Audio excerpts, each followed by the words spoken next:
Hello, and welcome to Stocks Down Under. My name is Stuart Roberts, and I'm one of the co-founders of our service. And joining me today from Brisbane on the morning of Friday, the 4th of July, 2025, is Dr. James Garner, who's the CEO of Percheron Therapeutics, ASX PER. James, good morning. Good morning, Stuart. Good morning. It's great to be here with you. It's a particularly good morning for Percheron Therapeutics. Coming out of a recent clinical failure, you and your colleagues hunkered down and said, let's find another program that we can run with. We've got some talents to be able to develop drugs. We just need to find the right one. A week ago now, June 27, you announced the in-licensing of HMBD-002. And folks, I've worked a bit in the immunotherapy space over the last decade or so. This is a cracker. James, tell us what attracted you to this particular molecule. Well, Stuart, look, there was a few things that really kind of jumped out here. So this drug, first of all, sits right at the cutting edge of immunotherapy. This is targeting a molecule called VISTA, which is a really important part of how tumours suppress the immune system around them.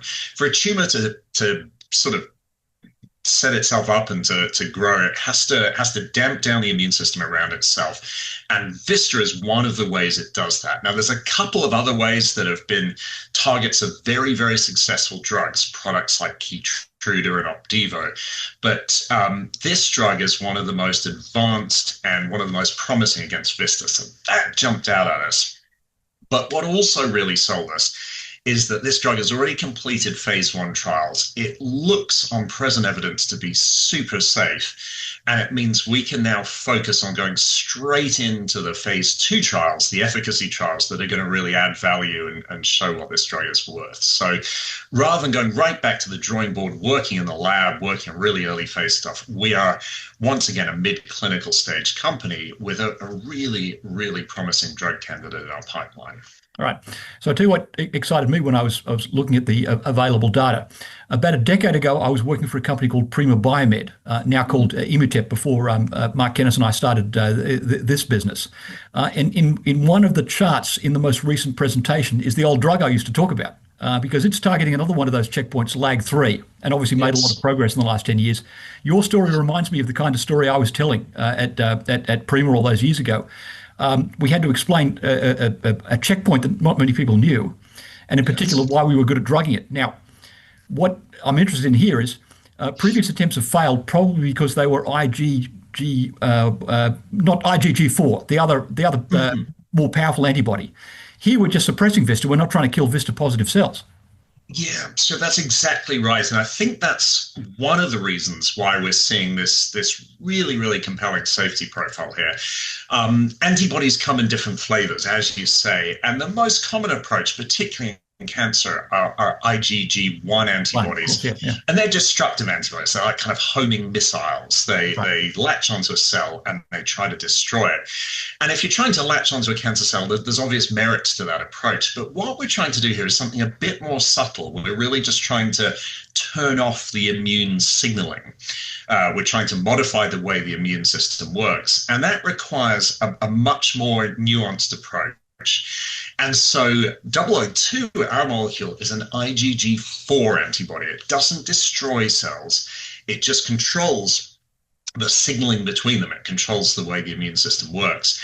And that appears to be a much safer approach. Now, it looks, as far as we're aware, as far as we've been able to make out, as if 002 is the only clinical stage IgG4 antibody to VISTA. So it really gives it a unique place in the global pipeline. And of course, we're not the first people doing this, because when you look at some of the other drugs here in the immuno-oncology space, drugs like Keytruda and Opdivo, many of them are also IgG4 antibodies. So we think this is part of the secret to these kind of drugs, is having the right kind of antibody. And we may be the only company right now who has an IgG4 antibody against VISTA. Right. And it also impresses me, the vendor of this asset, Hummingbird, has been very careful in the way they've structured the phase one that you've inherited. Now, it's phase one, so we can't read too much into this, but they've tried it out in a range of cancers. I noted down non-small cell lung cancer is one of about five different tumor types that you're trying it out against. Heavily pre-treated patients, so any kind of signal will be interesting. And importantly, there's a cohort of patients, 20 out of the 48, where it was tried in combination with Keytruda. No surprises there. Merck have tried this drug out with everything. So we'll find out from this study once the data is available whether it works in combination as well as a monotherapy. That's interesting. Any kind of efficacy signal, obviously, don't quite take with a grain of salt, but we can get a little bit excited that there's some treatment going on. In terms of that data, when can we expect to see it? So our licensor Hummingbird is still finishing up the study, finishing up the clinical study report. So we'll be expecting to see this in the next couple of months. And then one of the things we'd love to do is help to get that data into print, get it published in a peer-reviewed scientific journal, because I think that's really where this is going to capture the imagination of clinicians and also investors and potential future partners. So over coming months, we'll have more to say about this, and then hopefully, perhaps towards the end of the year, we can see this data into print, because, as you say, it is really compelling data. Always in these phase one cancer studies, the patients are really, really end stage, if I can put it that way. Right. And so, as you say, it can be really hard to draw a lot of conclusions about efficacy. But on the other hand, we tend to know that if we see any glimpse of efficacy, the drug is probably doing something. And we've already noted that there have been a number of patients in this study that have remained on treatment stable for quite extended periods of time, which is not something you would expect to happen here. So we're looking forward to sharing more about this study just as quickly as we can get our arms around it. And I think it's going to be data that really helps to put this drug on the map. Right. And once we have that data, then you and your colleagues can work on what the appropriate setting is for phase two. And as we say, we've done all comers in phase one. One suspects the next study should be all comers as well, just to get a better efficacy signal this time around.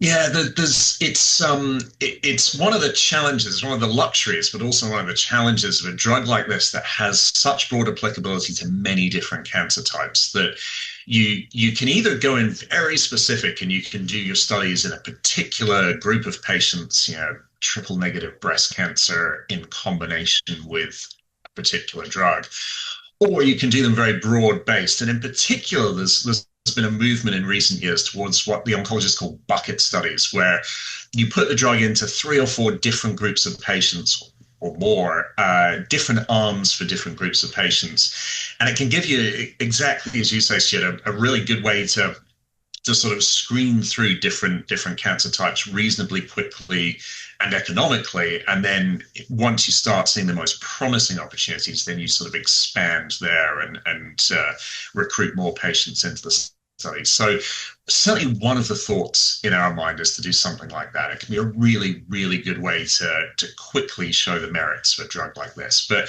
we've got some conversations still to have with the clinicians before we lock anything in. So right. we'll be working on that in the background. Right.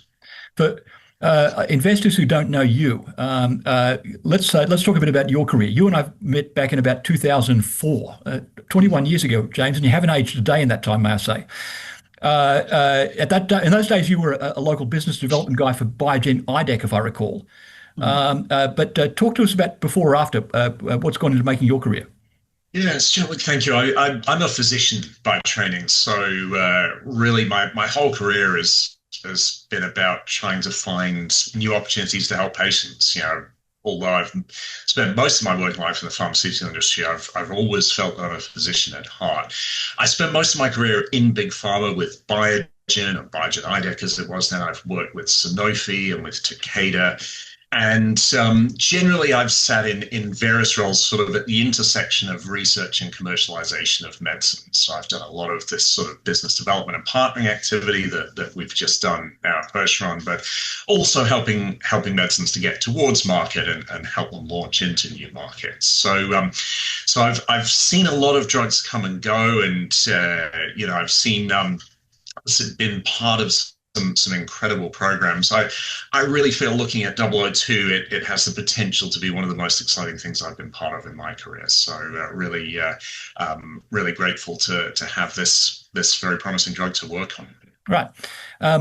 When the name was changed to Percheron Therapeutics, ignorant man that I am, I had to look up what Percheron meant. It means it's a workhorse from Yes. prominent in France. Well, may I say, James, you're the Percheron here, the workhorse. You've been in the market buying stock on market backing yourself and the team as we move into this project. So that's showing a fair degree of confidence. What's also impressive is that you didn't give up after the recent failure of ATL 1102. Now, drug failures happen all the time. I've seen more than a dozen in my time. But you kept the team together and then went looking for this new product. What was the process you went through to find the new project? Sure.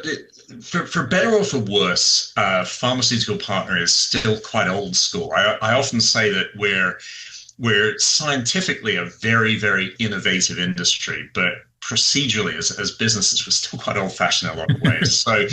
partnering and the kind of process we've been through is still very much relationship driven, and it's very much sort of old-fashioned lead generation, shoe leather, pounding the pavement kind of work. So over the course of the last 6 months, I and other directors in the company and other colleagues have reached out to every single person we know anywhere in the global pharmaceutical industry. We've spoken to companies in the United States, in Europe, in Asia, here in Australia, really to try and unearth any kind of opportunity that we could. And some of them we screen out really quickly. We take one look and say, gosh, that's not going to be the right thing for our company.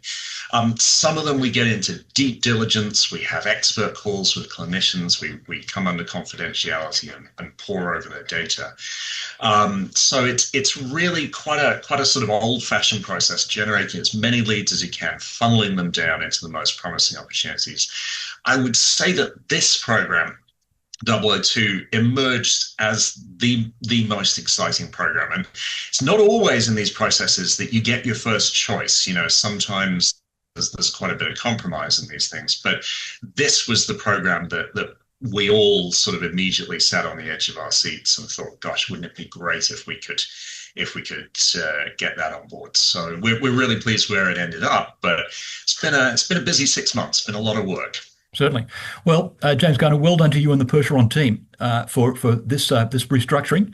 Bon voyage and good luck for the next phase of the journey. And let's check back again as you near closer to phase 2. Thank you, Stuart. Much appreciated. Thanks for joining Stocks Down Under.